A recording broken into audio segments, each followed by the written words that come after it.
our viewers now via Facebook. We are currently live via iPass Processing sa Facebook page, and we are very happy that you are with us in this webinar to know how our pastor for the PNLE made it on his examination. So we are very pleased and very honored that meron po tayong na invite si Sir John Leonard Gapusan, one of our recent pastors for the PNLE who successfully made it on his examination. We are very proud na naging student namin si Sir John, and we are very happy to know that he accepted our invitation to become one of our guest speakers. Sir John, magandang hapon po sa inyo. Magandang araw po. Hello, Sir John. Saan po kayo ngayon, Sir John? Nandito po ngayon sa province. Isabela pa. Saan po? Okay, sa Isabela. Sir John, we are very thankful dahil you accepted our invitation po, Sir John. We're currently live in Facebook po para ma-inspire po natin yung mga next na PNLE takers sa Sir John. So, yun po ang reason kung bakit nagkakaroon tayo ng PNLE Success Talk, because we want to motivate others who are still on their journey of making it on their examination sa PNLE. And to those of our viewers and will be watching this Facebook live discussion, we know that your PNLE will be happening this month. So, February na po. Today is the second day of February, and the last week of February will be your examination. Sir John, matanong ko, on the month of your examination, that was November, right? Last year. So, nung September, tapos na September, October, tapos na, nung nag-November na, sir, the month of your examination, ano ang na-feel mo during that time? Actually, nung una, medyo kinakabahan ako. Tapos, ang tawag nito, nung kinakabahan ako na gano'n, sabi ko, kaya pa ba? Sabi ko, NP1 pagkabigay ng exam ko, kinakabahan.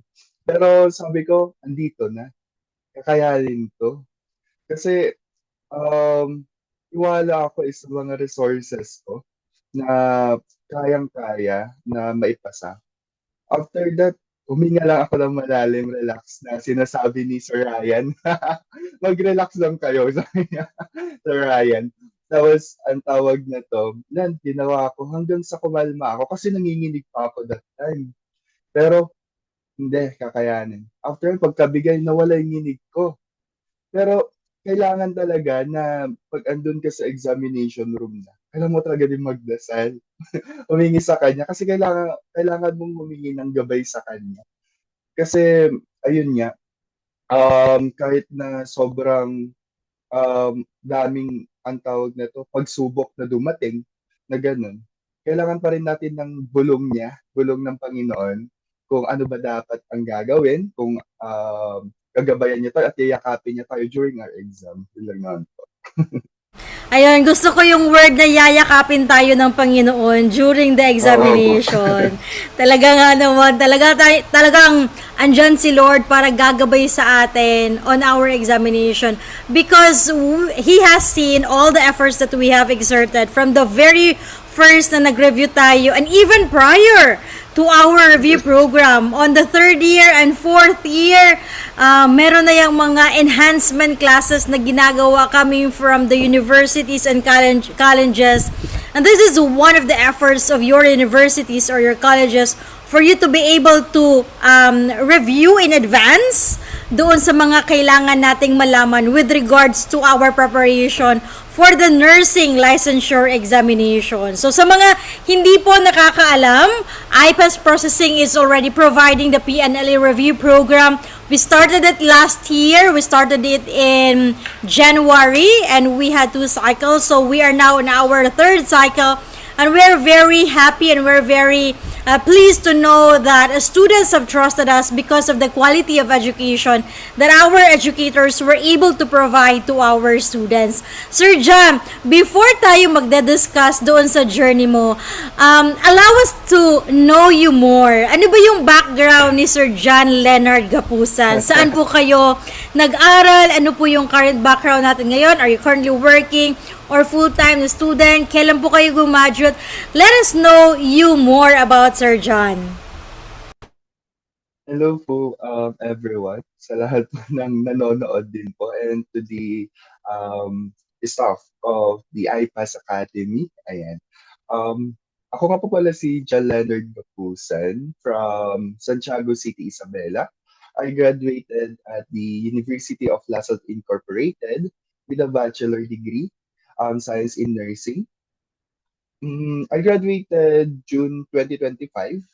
Tapos, ang tawag nito, sa ngayon, wala pa po akong trabaho kasi nagpapahinga pa rin po. Pero, finding Nemo pa rin ako.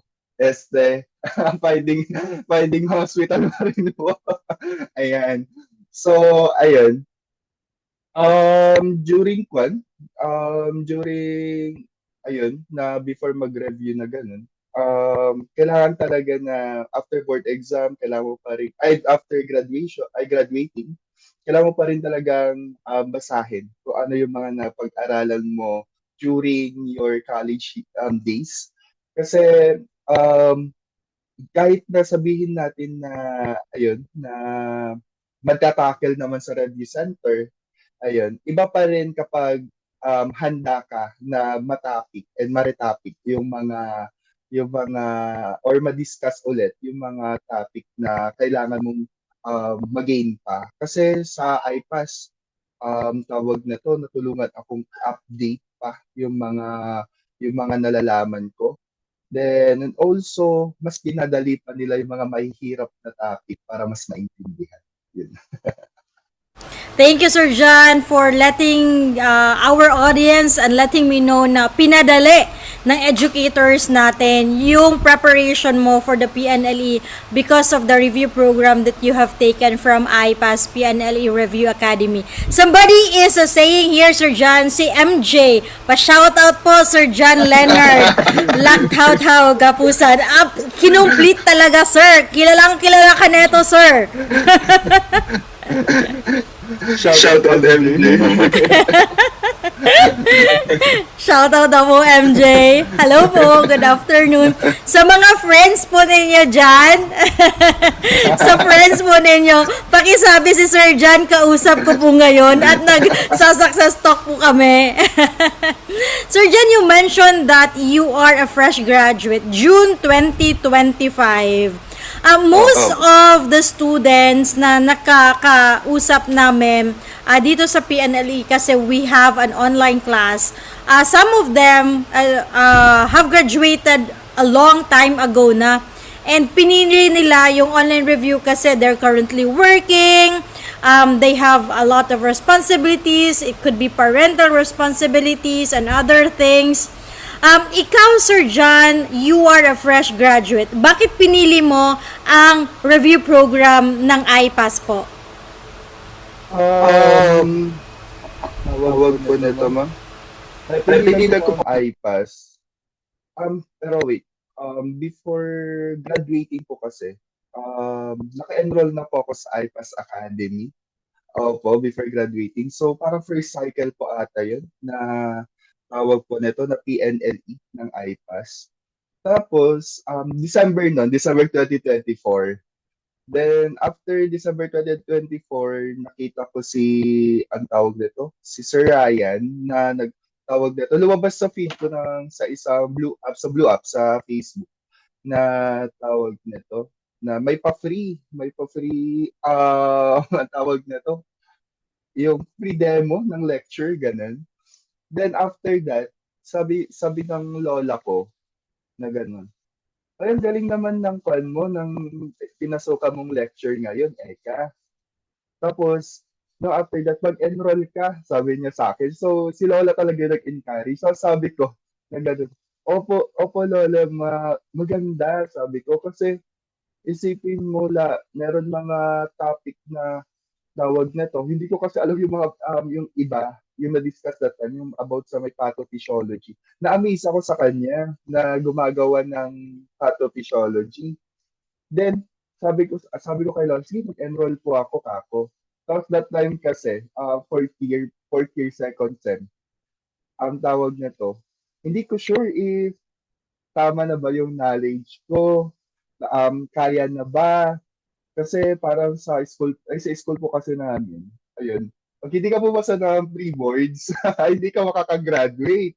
So, sabi ko, kinakabahan ako. Siguro tawag dito, kailangan ko din mag-review. Sabi ko, kailangan ko na mag-review. So, pinili ko iPass kasi flexible yung time. Kasi meron parang an online platform, ang website, ang iPass. Then, kapag hindi ako nakakapasok ng lectures, na ganun, hindi ako nakapasok ng lectures, merong pinopost ang iPass dun sa may website na yun. Tapos yun na yung nire-review ko gabi-gabi. Then, iPass din kasi tawag nito, ang bilis ng tawag nito, ang bilis mong magets kung ano yung topic. Kasi yung iba kasi, yung mga bagong topic, I mean, may mga topic na bago sa akin sa dinig. Tapos, ayun, that's why, mas pinili ko ang iPass kasi pwede akong panggabi, pwede pang umaga, tapos after that, meron pa mga test-taking strategies na nangyayari. So, that's why, tapos meron pa mga si Sir Ryan and Ma'am Jem na napapa-encourage siya, na kaya niyo yan, kaya niyo yan. Tapos after that kasi, tawag na to, mas nalalakasan ako ng loob that time. I see. Ikaw yung isa sa mga student na college pa lang at nasa review program na, di ba? Ang galing. Ang sipag, di ba? So sa mga classmates, is that the usual thing that your classmates or your batchmates are doing, Sir Jan, na college level pa lang, nakaka-enroll na sa review center, or you are a different student because college ka pa lang, nag-enroll ka na sa review center? Actually po, ako pa lang yung ako pa lang po yung sa classmates ko. Nakita kasi nila that time na bakit may tawag na to, bakit may sinasagutan ka sa akin. So sabi, hindi nagkwan kasi, pumasok kasi ako sa review academy ng iPass ako. Tapos gulat sila that time. Tapos sabi, nagre-review ka ng aga mo ng... Tapos hindi, prepare na talaga ako kasi nga hindi ko alam kung kaya ko na ba, kasi feel ko hindi ko pa kaya kasi hindi kulang pa yung knowledge ko kako na ganun. Tapos ang tawag nito, ang galing naman sabi. Tapos pero kung gusto nyo din naman mag-review, open pa naman sila kako, nag-accept pa rin sila kako. Ayun po. So ako lang yung naiiba talaga nung nag-review sa kanila. Diba? I can never imagine what have you done actually, Sir Jan, because back in the days when we were still college, when we were still third year and fourth year, everybody's busy, diba? Kapag fourth year, alam natin, busy time talaga yan because we are all graduating students and everything extracurricular or leadership or ang dami nating tinatapos kapag graduating student. Pero ikaw, ang sipag mo, shout out to you, Sir Jan, ang sipag mo dahil fourth year pa lang nasa review na. And sabi nga ni MJ dito, wow, ang sipag naman, Shesh. so sa mga third year dyan or fourth year dyan, baka gusto nyong mag-enroll na ngayon pa lang at maaga pa lang dahil para, ayun, prepared na kayo. At least, masisigurado natin na talagang success yung makukuha natin on the time that we're going to sit for our examination. And even, di ba, nabanggit ni Sir Jan, hindi kasi makaka-take ng PNLE unless pumasa ka doon sa mock examination, sa mock examination yan, Sir Jan, no? Mock exam na university nyo. So parang gagawin nyo na lang din siya na maagang preparation para siguradong makakapasa kayo doon sa mock examination. How was your mock examination, Sir John?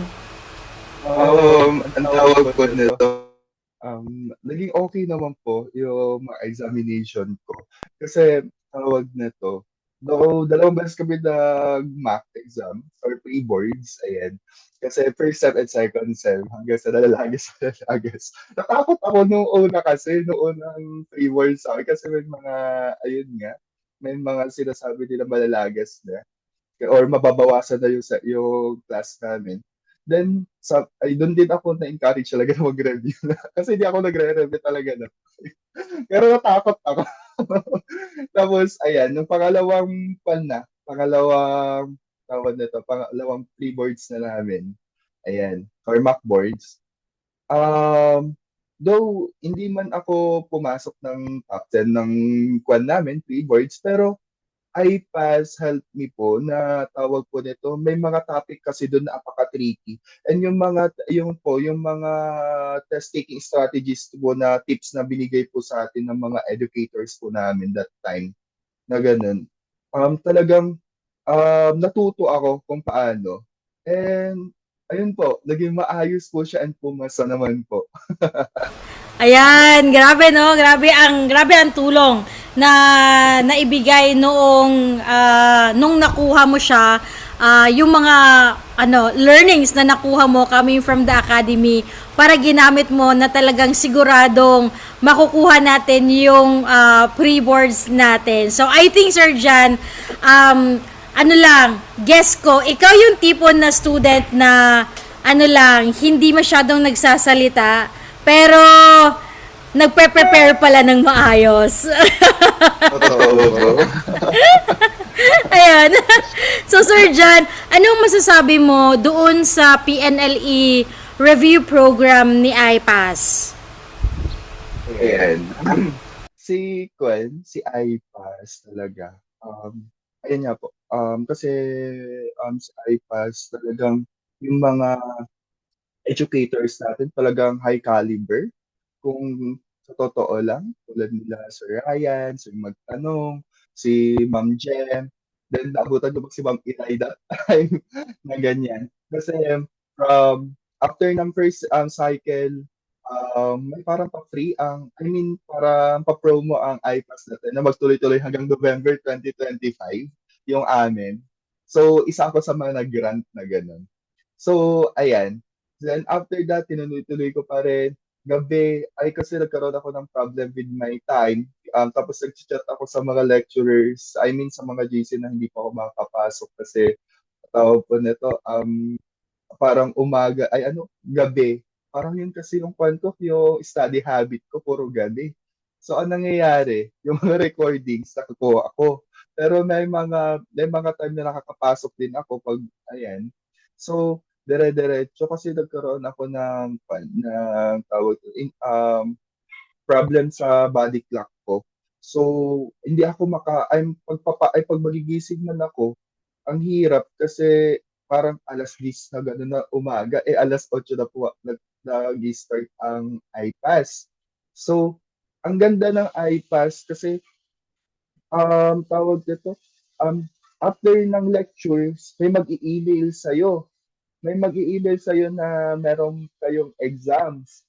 Then, after that, nung kinaumagahan na gano'n, merong email. Pag hindi ka nakapasa, may email. So, hindi ka pinapabayaan ng iPass na kailangan sagutan mo to, para gano'n yung sinasabi sa akin. Kasi talagang tawag na to, ang iPass talaga is hands-on sila sa mga students nila.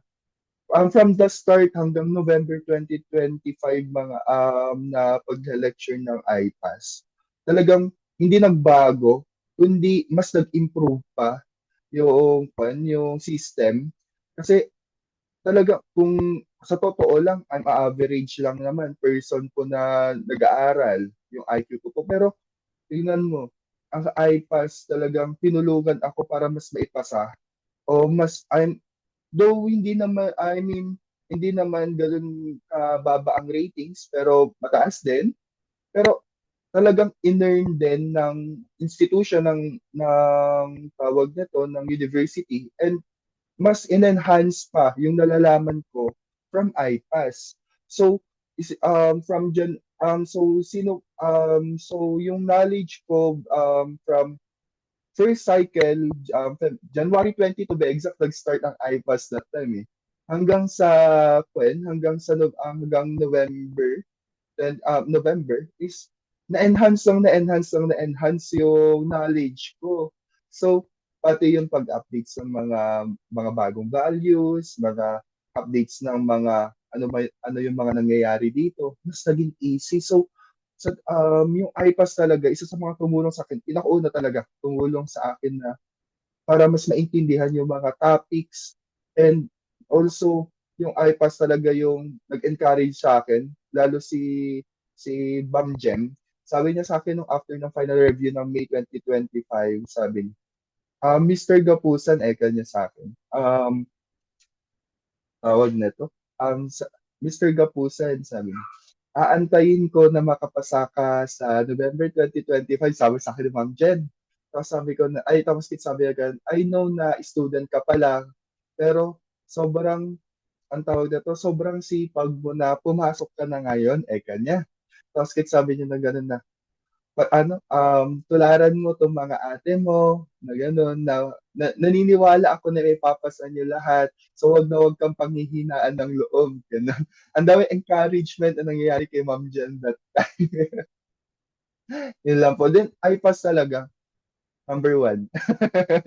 Thank you, Sir John. Sobrang nakakataba ng puso yung mga nabanggit mo, Sir John, na talaga nakatulong yung program. At banggit mo ay high quality of education, high caliber yung mga educators natin. Definitely, that is our goal, Sir John, dito sa Academy, because we know that the first license is the one that is really our goal, na makuha natin yung lisensya natin for our RN license dito sa Pilipinas, because siya yung maging first step ng lahat ng mga magiging goals natin moving forward. So, talagang ang goal ng educators natin sila, Sir Ryan, Miss Jem, Sir Magtanong, Miss Eray, is for the students to make it on their examination. Na dapat isang take lang at makapasa ang mga students. So, Sir John, we're very appreciative of that feedback coming from you, and we know that hindi madali ang pag-manage na nag-aaral ka pa lang at the same time you are already reviewing. Hindi ko ma-imagine kung paano ang naging time management mo during the time, kasi gabi nag-aaral ka at in the morning and afternoon nasa university ka. I can imagine na siguro nagugugol ka ng maraming oras kapag it's weekends dahil walang klase. And siguro on your free time, you're also listening to the audio. Ginagawa mo ba yun, Sir John? Naglilisan ka sa audio? Oo, nag-listen po ako. Kasi, tawag na to. Parang sayang yung oras na binibigay sa akin na kailangan mag-aral. So, ka naman nakahiga-higa ka lang dito, wala kang ginagawa, cellphone lang. Mag-aral ka na lang, mag-review ka na lang. So, ayun yung ginawa ko. So, kasama, ang IPAS, may OJ dito. Tapos, nagugulat ako, may mga sinasend din si Sir Ryan na flashcards sa mga GC sa Facebook Messengers. So, ayan, binabasa ko din siya tuloy hanggang sa dire-diretso na tawag na to. Ay, kaya na. Mamamaster ko na to. Kako. Yeah, very very hands-on talaga yung mga educators natin, because alam nila na hindi madali para sa mga students na ma-manage yung time nila. Sometimes napapanghinaan ng loob, kung sometimes may doubt kung makakaya ko ba or hindi. So, they're always there willing to help our students para palakasin yung belief belief nila sa sarili nila. Sir John, I'd like to read the comment here coming from Dandan Colado Romeo. Wow! Famous John Leonard Gapusan. Sir, parang kilala ka talaga neto nila, sir ba? Kasi full name talaga yung classmates mo ba sila, sir? Shout out mo kay Sir Dandan. Sir Dandan po. Shout out po Sir Dandan. Sir Dandan po is my professor or my teacher or educator. Tawag po na to nung college days. And also, Sir Dandan po, siya po talaga yung isa sa mga tumulong din po nung college days po talaga kung paano mag-review, taking strategies din po natin sa schools. And tawag po na to, si Sir Dan din po, by the way, ipakilala ko lang din po siya. Si Sir Dan din po is national lecturer din po siya na naka-base po sa school po na, ay educator po siya sa school po namin sa University of La Salle and national lecturer din po siya. Ayan, Sir Dan, shout out to you, Sir Dan, for all the great things that you have done and for the impact that you have created to all the aspiring nurses here in the Philippines. Maraming salamat po. Saludo po kami sa inyo sa lahat ng ginagawa niyo, Sir Dan. Thank you for all the things that you have done to the nurses po.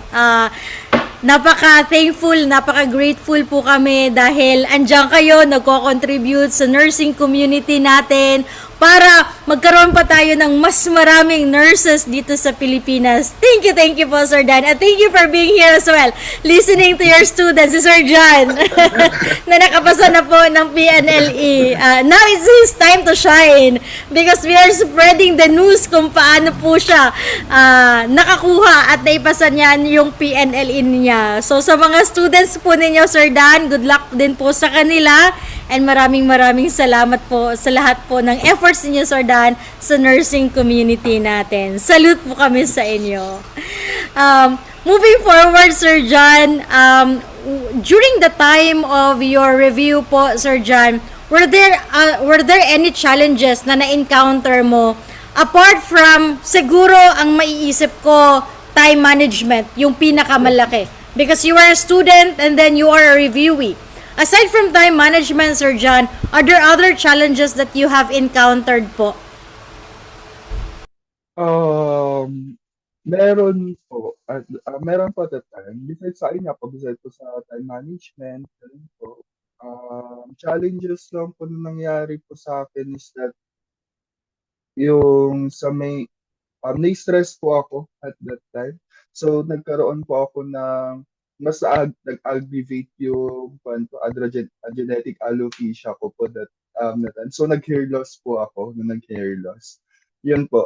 Tapos naging challenges ko din po yung mga bagyo, yung mga typhoon kasi sunod-sunod na naman po na nagkaroon dito sa province namin. So nagkaroon po ng cut po ng tawag po nito ng kuryente and so walang wifi and kuryente. Nahirapan po ako kung paano po mag-catch up that time kung ano yung mga topic ko po.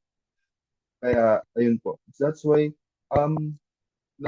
kaya sobrang saya ko din na sa IPAS kasi yung sa may ayun si LMS, I mean dun sa may online platform po ng IPAS na ganun. Hindi nila dinidelete after hindi nila dinidelete yung mga lectures or mga recorded videos. So, pwede mo siyang balik-balikan hanggang sa maintindihan mo ng maintindihan. So, ganun yung ginawa ko nung nagkaroon na ng kuryente, wifi, na ganun. Binalikan ko yung mga hindi ko napasukan na lectures that time. Kasi kailangan, sayang yung oras, lalo palapit na po yung board exam that time. Thank you for sharing that, Sir John. So when it comes to stress po, Sir John, I know that preparing for the PNLE is really, masasabi ko, it can be very challenging for some. Some, they're able to adjust well as well because there are also other things apart from the preparation that we are also taking into consideration. So marami tayong pwedeng stress na ma-encounter. For those of the students, probably, Sir John, and aspiring RNs who are still about to sit for their examination, ano yung tips mo, Sir John, when it comes to stress management? Ang ginawa ko kasi that time. Ayan, sa mga nanonood po. Ayan. Ayan. Ang ginawa ko that time sa stress management ko,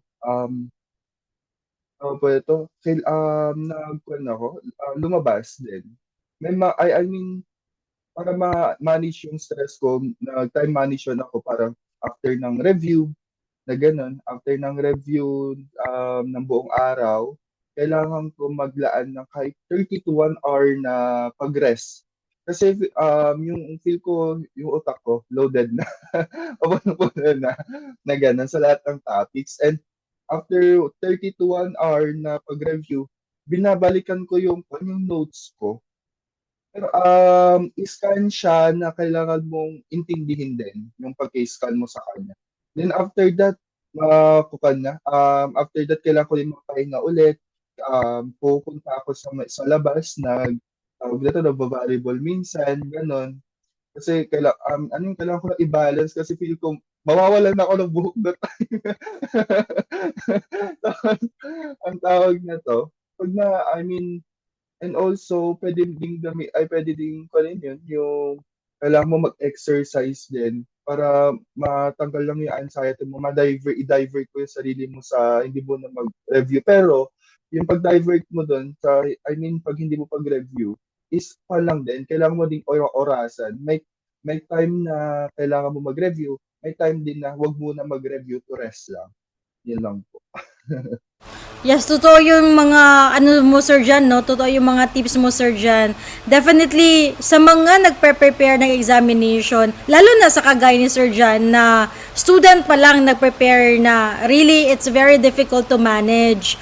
I think the stress comes from yung marami kang ginagawa, okay? Yun nga, no, dahil in the evening, nagre-review, and then in the morning, you're preparing. Pero, yun kasi yung goal ni Sir John na maaga pa lang matatapos na niya. I mean, maaga pa lang nape-prepare na niya yung sarili niya para may confidence talaga siya na makuha yung PNLE examination natin. So, I think you just need to balance yung nga point ni Sir John. You just need to balance whenever that you feel stress. Okay, take some time, relax. Okay, do some leisure activities para hindi masyadong bugbog yung sarili natin. So, yun yung isa sa mga ways na ginawa ni Sir John, which was very effective.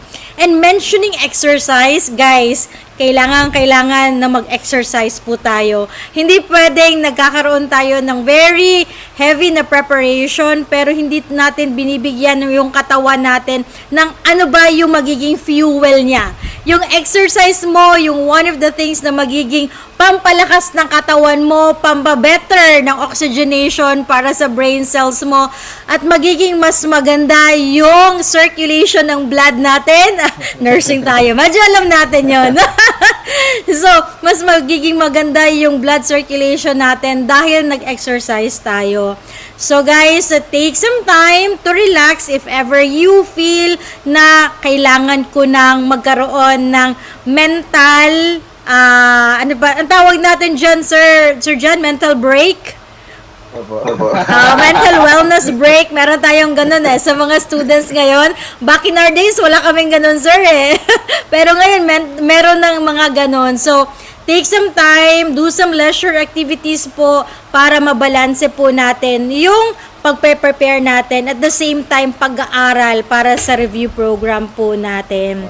So, Sir John, I'd like to ask 3 practical tips and strategies na pwede nating i-share doon sa mga future RNs natin. Sa mga magre-review pa lang po, ano yung pwede nyong ibigay sa kanila? Hindi lang natin i-mention, Sir John, kung anong mga lumabas na examination kasi bawal po yon, but ano po yung pwede ninyong ma-advise sa mga nagpre-prepare pa lang po? Ayan. Sa mga nagpre-prepare po and also to the students of IPAS po, ayun, mag-stick kayo sa resources niyo. Kasi hindi naman kayo papabayaan ng IPAS talaga kasi totally andun na en todo, andun na talaga yung topic andun na yung topic na pwede mong mag-gain talaga. And so, lahat ng topic kasi ng IPAS na ganun is mamamaster mo. So kailangan I mean, sige sabihin natin 1 to 2 or 1 to 3. 1 to 3 resources ng books or what, or sa iPads din po, nakasamang iPads po doon. Pwede, pero wag ka na mag-more kasi baka ma-overwhelm ka. Ayan. And naalala ko si Ma'am Iray, may sinuggest siya sa amin that time na why not gamitan nyo ng dark chocolates habang nagre-review kayo. Yung may nuts, yung may almond, kanya sa akin. Kung walang almonds, di peanuts, sabi. Ayan. So, pwede mong pwede kang kumain habang nagre-review. Sabi niya kasi nakakapag-stimulate daw sa brain yun. So, nakapag-focus ka pa daw. Pwede ka mag-coffee, pero kailangan balance din. Baka mamaya palpitate po kayo dyan. And itlog, pwede ang itlog po. Ayan, mag-itlog po tayo. And also po, pinaka-importante sa lahat is that test-taking strategies. So, kailangan mo magsagot-sagot ng mga questions. Kung may makita man kayo sa online or may ibigay man sa inyo ang iPass ng mga questions, ayan, magsagot-sagot po tayo. Pero though sabihin natin online to, pero sana sa mga future students, yung mga students ng iPass, huwag nyo naman ang i-AI kasi kayo yung magkukulang. Ayan. Kayo yung makukulangan, kayo yung nawalan doon. So kapag sagot nyo, basahin nyo yung rationale, intindihin nyo. Ayan, intindihin nyo. Kung hindi nyo man maintindihan yung rationale, edi kailangan mong, sabi nga ni Ma'am Iray, pag hindi mo maintindihan, si Ma'am Jem, pag hindi mo maintindihan, gawan mo ng sariling definition na connect doon na mas mapapadali ka, kanya. So, ganun yung ginagawa ko that time. Taking strategies, and after that, questionnaires na parang nakaabot pata ako ng 600 questions ata sa buong pan ko. From June hanggang November, 500 questions ata from other resources na nagsasagot din yung rationale. Tapos yung mga binibigay ng iPass after lectures, ayan, after lectures, mga pre-boards nila, ayan. Chine-check ko din, pinapanood ko yung mga yung mga rationale, and iniintindi talaga. Kasi yun yung importante dun paano mo sasagutan ang isang bagay kung hindi mo naman alam kung bakit yun yung sagot. Ayan. Kasi hindi natin alam na mas yung mga nire-review natin is may lalabas sa PNLE kasi hindi naman natin alam kung ano talaga yung coverage, kung anong ibabato sa atin na tanong. At least you prepared. At least you prepared talaga and alam mo talaga na tama yung sasagot mo sa PNLE mismo. Ayan. Ayan, very important yung na-mention mo, Sir John, na with regards to food. Ayan, whether it's PNLE or whether it's preparation for the NCLEX, maganda yung nabanggit ni Sir John, protein. Kain po kayo ng itlog para may protein po tayo. Ang sabi ni Sir John, nuts. Medyo mahal yung almonds. Okay naman, basta peanut, basta nuts.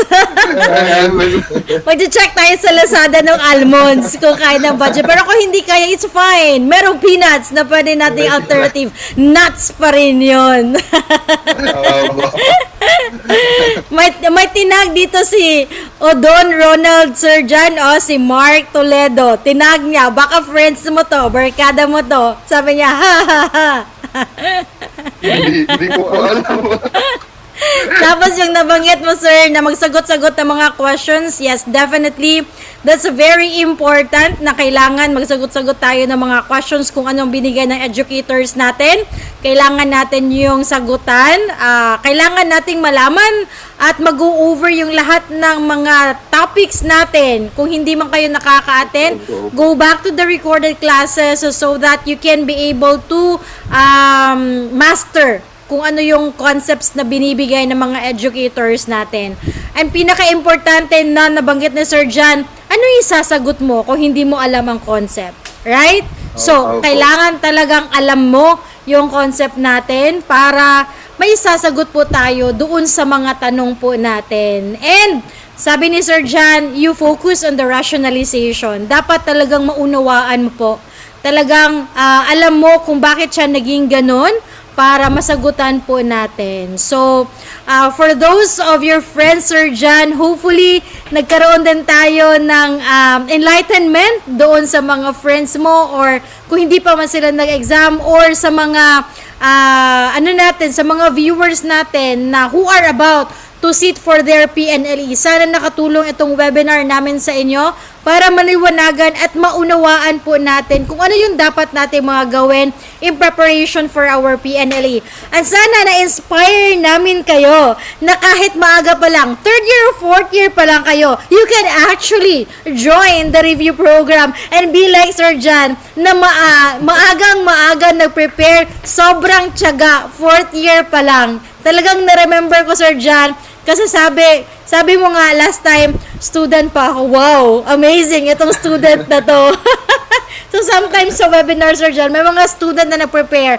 Even face-to-face events ni IPAS, may mga student pa lang nagkakaroon na ng nag-a-attend na ng mga events. So we are really very appreciative na maaga pero dinadraft na nila yung career pathways nila. So, ganun yung magandang ginagawa ng mga bata nating mga co-nurses, no? Dahil alam nila kung saan sila pupunta, anong goal ang kailangan nilang tuparin. They're very goal-oriented. So, shout out sa iyo. Ikaw, kasali ka doon, Sir John. Alam ko you're very goal-oriented. Last question, Sir John. Will you be recommending IPAS po to your friends, to your lower batches, and bakit po ninyo nire-recommend si IPAS? No po. Ayan. No.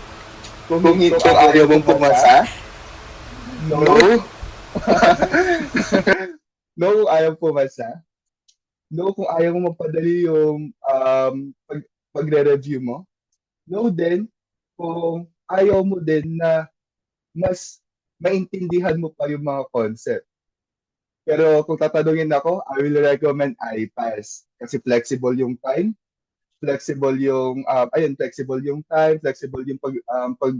pagsasagot mo ng mga mga questions ay may bibigay sa'yo ng mga lecturers, and yung mga questions ay bibigay talaga nila is tatak IPAS talaga na maiintindihan mo kung ano yung mga concept na yun. Kasi yung mga questions ay bibigay nila talagang aprobado na pwede pang NCLEX, pwedeng pang PNLE. So naghahalo siya. So para mas ma-assess mo pa yung sarili mo kung ano pa yung kailangan mong i-gain, or anong kailangan mo pang knowledge na pwede mong i-gain sa kanila. IPAS talaga, from the word itself, IPAS, papasa ka talaga. Ayan. Ang galing eh. No kapag ayaw mong mapadali yung mga concepts mo, at no kung ayaw mong pumasa ng PNLE mo. Ang galing na sagot ni Sir John. Maraming salamat po, Sir John, dahil nag-share po tayo na experience natin. We are very happy na naging isa ka sa mga students namin, and thank you so much for making IPAS a part of your journey in your PNLE. I know that you have bigger plans for your life, Sir John, for your nursing career. And let's move forward kung ano man yung mga plano natin. Andito lang kami sa IPAS para tutulong sa iyo wherever you are. May it be na gusto mong magstay dito sa Pilipinas, become a nurse, and be able to serve our country, or you want to step up with your career internationally, andyan din po si IPAS para tutulong sa iyo para matupad yung pangarap po natin. So sa mga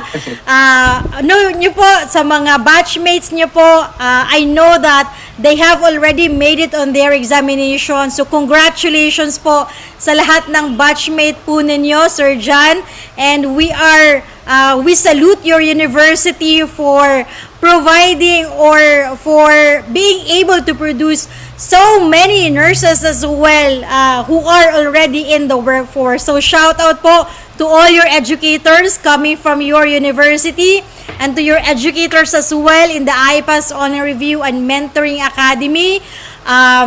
maraming salamat po sa mga educators natin na sobrang sipag na magturo sa mga PNLE students natin para matupad nila yung pangarap nila na magkaroon ng lisensya sa Pilipinas as an RN. Sir John, any last words po para sa mga viewers natin? Anybody that you probably want to shout out or you probably want to thank? Ayan. So, shout out sa mga nakakakilala sa akin dyan sa Facebook Live. Ayan. So, sila Sir Dan Romero, and sa mga kaibigan ko, katulad nila MJ Salvador, shout out po sa inyo. And syempre, 100% thanks din po sa University of La Salle Incorporated po, Santiago Isabela po, ayan, for molding us. And also to the IPAS Academy, Review Academy, PNLE. Thank you so much po to the staff po ng IPAS, yung mga lecturers or educators po natin dyan. Maraming salamat po. And also, sa tawag po na to sa mga guidance po ng mga kaibigan po natin dyan, ng mga nanonood. Thank you so much, guys. And sa mga students po ng IPAS po ngayon, kailangan nyo po talaga ng tenacity or tiyaga. Kasi kailangan time by time, kailangan nyo talaga na mag-increase yung mga knowledge nyo. Huwag yung biglahin. Kasi may mapapagod at papapagod kayo. And also know your content po, guys, yung study habit or study time nyo. Kasi the time na pwede kasing baka mamaya, punong-puno na yung utak, hindi kayo nakapag-rest. Ayan. Pwede, baka nagbabasa na lang kayo pero wala nang pumapasok. Ayan. Kailangan mong hanapin yung oras mo kung saan active yung utak ko para absorb ng mga knowledge, yung mga binabasa nyo. Ayan. Ayun lang naman, guys. But always remember, guys, success is never final. Failure is never fatal. It is the courage that counts. Sabi nga ni William Churchill. Ayun, ang ganda ng pang-ending ni Sir John. Wala akong panglaban doon sa closing ni Sir John. Thank you so much, Sir John, sa sharings po ninyo. Thank you po sa insights po ninyo and sa pag-provide ng inspiration sa mga future RNs po natin. Ayun, ang nabanggit ni Sir John ay alamin po natin yung study habits natin. Alamin natin kung saan yung weaknesses and strengths natin. And I also like to add na doon sa weaknesses po natin, mas mag-focus po tayo doon, but never neglect as well on honing what you need to still study on, even that's already your strength. So, kung ano yung effective sa inyo, anong oras na effective sa inyo, ano yung study habits na effective sa inyo, follow that because that will be your key for you to prepare well and be able to succeed on your examination, on the Philippine Nursing Licensure Examination. So sa lahat po na nagbabalak pa lang na mag-review po for the PNLE, I'd like to announce as well that actually IPAS PNLE Review Academy is having our final coaching this February kasi February na po tayo mag-e-exam. So if ever na interested po kayo for the final coaching sessions ni IPAS PNLE Review, we're still open to accepting enrollees for the final coaching. So mag-message lang po kayo. We have a very affordable rate. Naka-discount po tayo ngayon.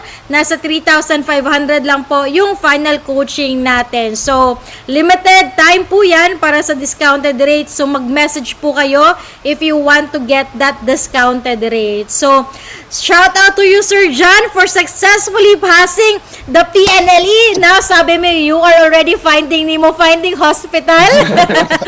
I hope na makakahanap na po kayo kung saan po kayo gustong mag-work. And shout out to as well your Lola, who has been the very significant figure in this journey as well, Sir John. And to your parents, maraming salamat po. Alam ko, Sir John, isa ka sa mga magigiting na nurses who will be contributing a lot to our workforce, Sir John. And I know that you have a bright future ahead. So stay focused. My personal advice for you is stay focused kung ano yung goal mo. I know that you are goal-oriented. So visualize what do you want to happen in your nursing career. Which country do you want to go? And let's break it down. How can I be able to achieve my goals? So what are the steps that I need to necessarily do for me to be able to achieve my goals? Alam ko malayo ang mararating mo, Sir John. And I wish you all the best para sa nursing career mo. Tiwalang-tiwala kami, Sir John, sa kakayahan mo that you will become a great nurse in the future. And thank you very much for making IPAS a part of your journey. Maraming salamat po sa oras mo, Sir John, and for the sharing and insights that you have provided to our audience. And to all our audience out there, maraming salamat po sa oras po ninyo, and see you by I think tomorrow or by the next day. Meron po tayong, meron po kaming invitation para sa inyo. We will have our webinar that will happen by February 4 with regards to tips and strategies. That's coming from the November Top 1 Passer po. So, hopefully, you can join us and hopefully, you can also invite your friends and mga lower batches po natin, Sir John. That will be 6 to 8 p.m. sa mga aspiring nurses po na nagbabalak pa lang na kumuha ng PNLE review nila, PNLE examination by this February and August. That webinar is open to anybody. That will be on February 4, 6 p.m. here in IPAS PNLE Review Academy po. So please join us. Please don't forget to register. And sa mga nurses po na nasa Cagayan, I'd like to take this opportunity to invite you as well. We will be having our event in Cagayan, okay, by February 7 po. That's in 9.09er. That will be 9 a.m. until 12 noon. So, ayan po, check the events of IPAS processing para alam po natin. And if you haven't followed our social media platform, we have our IPAS processing for the general increase on general services that we can provide you. IPAS PNLE review for the review program on the PNLE provided by IPAS, and IPAS online review and mentoring academy for the NCLEX services of IPAS. We also have our TikTok account, YouTube, Instagram, and YouTube channel for IPAS processing. So marami po tayong PNLE success talks because we want to inspire the future nurses kung paano sila mag-prepare for them to be successful on their examination. Maraming salamat po, Sir John, and we wish you all the best. Thank you po sa oras ninyo, and thank you po sa pag-share ng time and for the insights. God bless everyone!